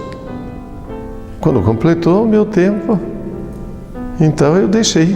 Eu desenvolvi o trabalho da economia do seminário, né? Era ecônomo, né? Um período que o Monsenhor Miguel era o reitor e eu trabalhava com a economia do seminário. O Monsenhor Miguel foi para a paróquia Santa Luzia e eu fiz uma especialização em formação de presbíteros em Belo Horizonte e aí, preparado, assumi essa função. A gente tem que trabalhar com os jovens, filhos dos outros, e ao mesmo tempo ensinar aquilo que a igreja nos pede. Dom José Maria, bispo na época, disse que eu seria o reitor, né, por tempo indeterminado. Então eu recebi com muita alegria essa proposta, dado que já tinha me preparado para isso. Com a vinda de Dom José Maria para o seminário, ele tem esse espírito empreendedor e reformista, então ele concedeu a oportunidade e também condições financeiras para reformar o seminário diocesano. A reforma do seminário aconteceu por volta de 2 anos. Então, o seminário estava muito bom, muito bonito, né, para receber os vocacionados. Quando deu a minha nomeação, o dia que o Núncio fez o convite, dia 25 de março de 2008, o presidente Prudente vivia naquele momento um momento muito conflitivo com relação a assentamentos, posse de terras. A história que mais marcou a minha vida foi quando os sem terras, eles foram invadir Presidente Prudente, eles queriam fazer uma manifestação, na verdade, e eles estavam sem comida, eles estavam sem alimento. Então nós seminaristas fazíamos à noite o almoço, nós tirávamos a nossa comida, que era doação, que era para dar para eles. Nós fazíamos uma refeição por dia e abríamos mão da outra refeição para doar para eles. Os sacerdotes estavam num momento assim, com relação assim, momento histórico, eclesial, de bastante conflito devido à reforma agrária e outros conflitos mais internos na diocese. O meu primeiro contato com o seminário, tão logo deu a minha posse, eu fiz questão, procurei no caso o reitor, o padre Paulo Valeriano, e falei que gostaria então de ter um contato mais próximo com o seminarista. Dom Benedito tinha contato constante com o seminário, toda terça-feira celebrava com os seminaristas pela manhã a Eucaristia e logo após café conosco no refeitório, né? Um momento da gente conversar, dialogar, interagir com a realidade e também as dificuldades do seminário. Ali dá para os seminaristas conhecer a minha pessoa como bispo e também conhecer pelo menos cada um dos seminaristas. O bispo está sempre muito presente e isso para nós é segurança. Eu vejo que tanto o padre Paulo Valeriano, como os professores, como aqueles que também, no caso, cercavam o seminário naquela época, ofereciam, no caso, meios para que então a pessoa pudesse discernir e responder ao chamado do Pai. Ali então veio que tem um ambiente muito propício para que cada um dos seminaristas pudesse, no caso, desenvolver a sua vocação. O que mais eu aprofundei com os seminaristas foi a formação humana, capacidade de se integrar com os outros, capacidade de serviço em equipe, principalmente, né? E fazer com que eles descobrissem os próprios dons a partir da humanidade e da educação que eles receberam em casa. Eu entreguei o seminário para o Monsenhor Miguel em 2010, com novos professores, mudanças no curso, principalmente de propedêutico. É necessário então que houvesse essa troca do reitor e entre os diversos sacerdotes nós tínhamos diocese, ao meu ver, o Monsenhor Miguel que tinha o melhor perfil para responder a essa missão de estar à frente da formação dos nossos seminaristas. Quando então me relatou que tinha sido reitor, até então é desconhecido para mim isso, que ele então já tinha sido reitor do seminário menor há uns anos atrás. Com carinho ele assumiu esse trabalho. Entre o primeiro período em que fui reitor e o segundo passou muito pouco tempo, não é? E de uma certa maneira eu não me desliguei daquilo que ocorria no seminário.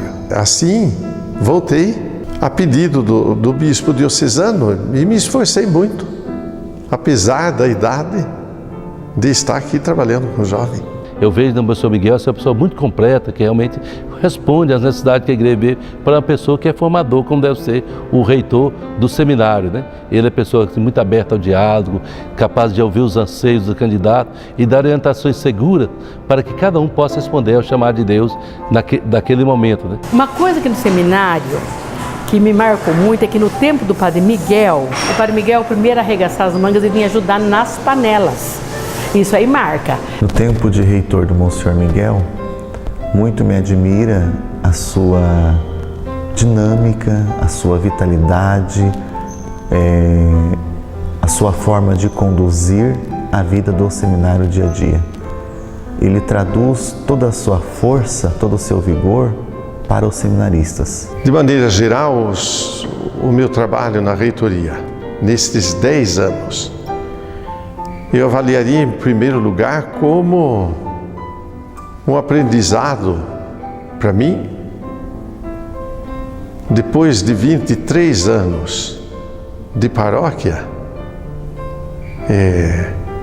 eu tive que aprender um outro trabalho. O Senhor esteja convosco. Ele está no meio de nós. O primeiro dia que eu fui no quarto do Padre João, que eu conversei com ele lá no quarto, ele falando, e são coisas, né, de meninos. Ele falou assim, um dia eu vou estar nesse quarto, né?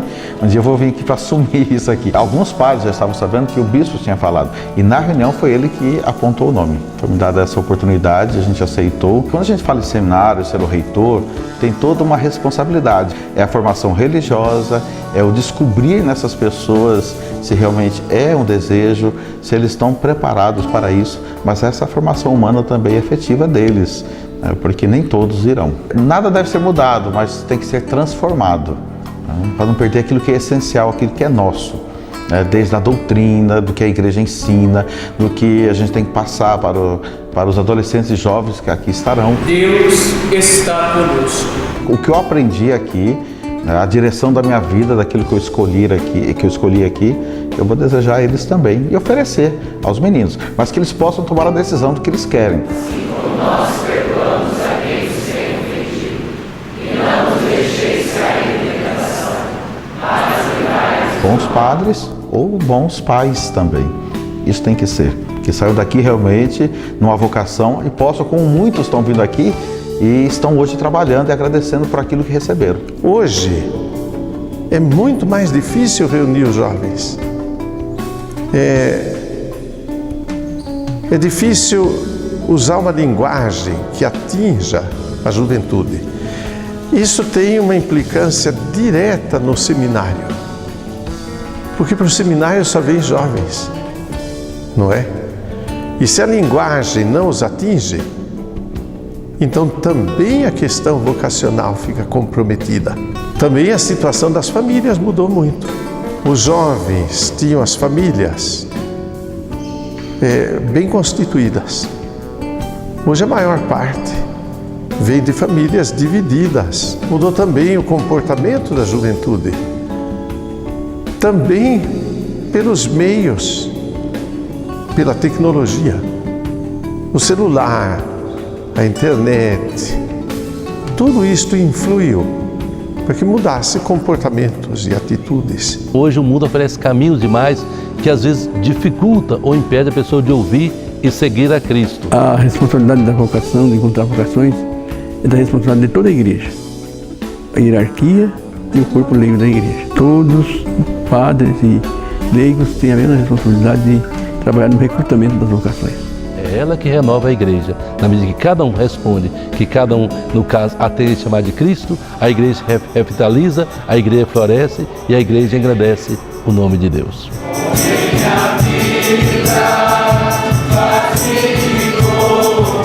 Você planta, depois você desperta. Não somos nós que damos a vocação, nós somos descobridores, né? Deus é que dá a vocação. Minha sensação é dever cumprido. Pane nostrum quotidianum da nobis hodie, et dimitte nobis vita nostra.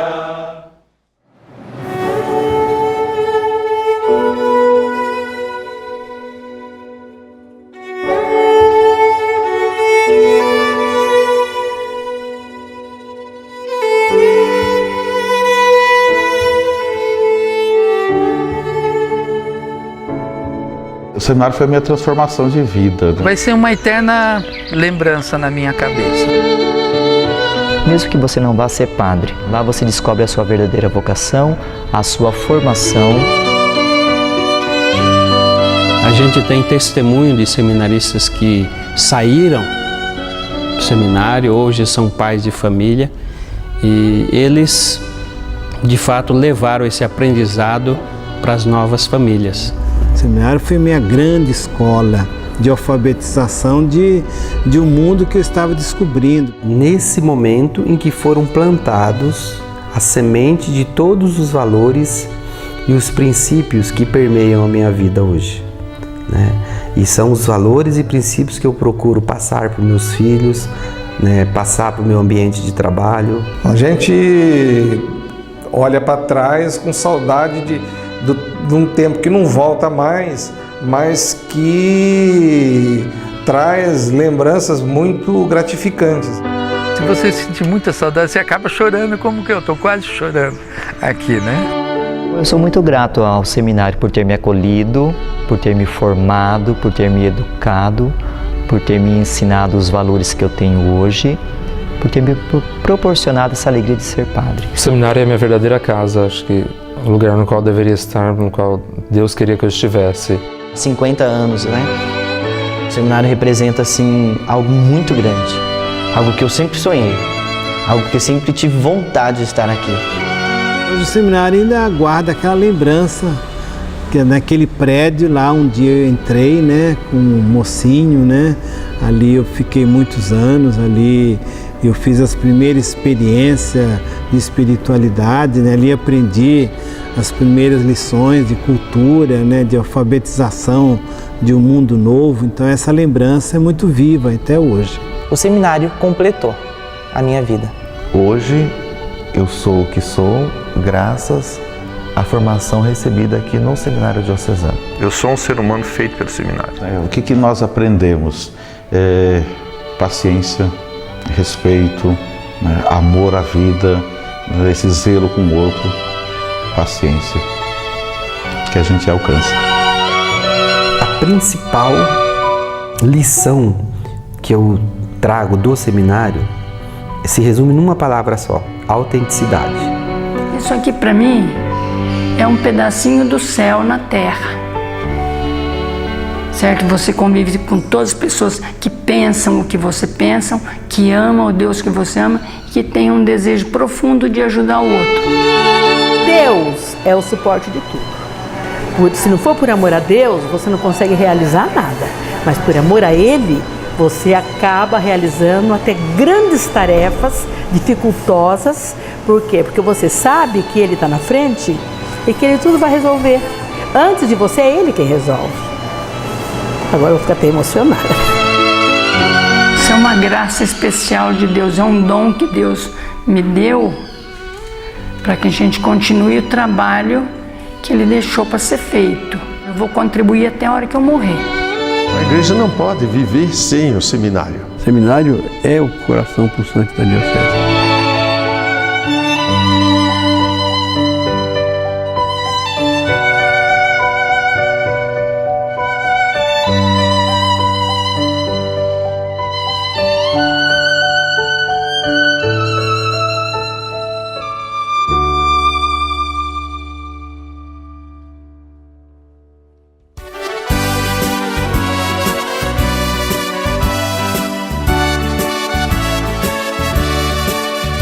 Seminário Diocesano, Nossa Senhora, Mãe da Igreja, nosso povo reunido, celebrar com alegria deseja 50 anos de história na formação dos vocacionados, para levar os sacramentos para o povo, os ministros ordenados, sob a força redentora da cruz, seguindo o mandamento de Jesus, ide ao mundo inteiro e anunciai a mensagem do reino de meu Pai. Sua missão é preparar os sacerdotes para que no dia a dia sejam fortes, operários dedicados para a messe, com a certeza de que Cristo os fortalece. Seminário Diocesano, Nossa Senhora, Mãe da Igreja, nosso povo reunido, celebrar com alegria deseja 50 anos de história na formação dos vocacionados, para levar os sacramentos para o povo, os ministros ordenados. Muitos nomes já passaram por aqui, dedicaram suas vidas a servir, padres e leigos, cada um com sua história, permanecem vivos em nossa memória. Hoje nós também somos convidados para os seguirmos como membros engajados, com passos firmes no caminho de Jesus, sempre em frente assumindo nossa cruz.